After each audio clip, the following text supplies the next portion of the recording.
We are sitting on the bow of the USS Missouri with the CEO of the Memorial Association, Michael Carr.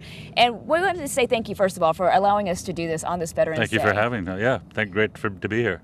Now, this is a huge operation, and I'm not sure if our audience realizes that this operation doesn't get any money from the government. This is strictly from the visitors and the volunteers that make this all happen, right? Sure. There's 150 staff that are here all the time, serving the needs of our guests and taking care of the ship, restoring and preserving the ship. The guests who come and visit the ship are our main source of revenue. Every single guest that walks through the gate, of course, helps us with the preservation and restoration of the ship and the work that you see all around you. The challenge must be huge, given the fact that not only are you in the water, but you have the salt, the wind, constantly trying to strip away at the battleship. All of that's true. Rust is our constant enemy. And when, of course, this was an active ship, there was 2,000 sailors on board the ship to do all of that work. We managed to do all of it with about 40 to 50 people that are in maintenance and do that work all the time. That's amazing. Yeah, it is. 40 to 50 versus 2,700. That's correct. And you also have a very dedicated staff of volunteers who come here. We do. And we just saw one here, Toby Lancon, who's a veteran. He says he was so excited to see the ship again that he actually cried when he saw that you were able to restore this.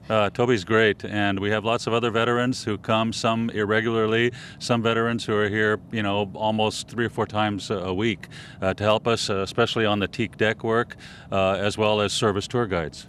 What do you think this means to veterans to be able to come back, whether or not they served on board this ship, but just to be a part of history?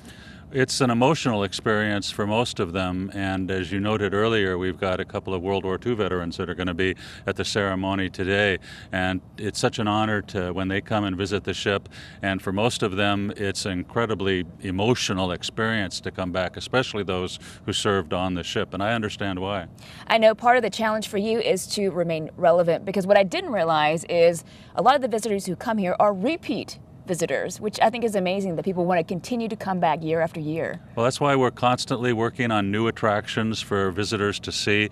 One of the most recent is the restoration of the wardroom in Officers Country. We spent several years restoring it to the way it was when the ship was a commissioned ship.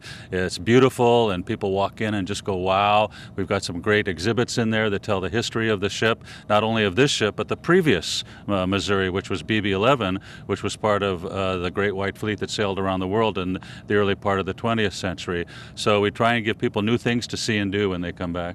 Whether you are a lover of history and you think you know about this, I can tell you from a personal experience that you learn so much by being on board this deck and speaking to veterans here and seeing all the different exhibits you have. It's an amazing experience. So Michael Carr, thanks again for being here today. Thank you. Thank you for having me. All right, we're going to continue our show on the road on the Battleship Missouri. We'll be right back.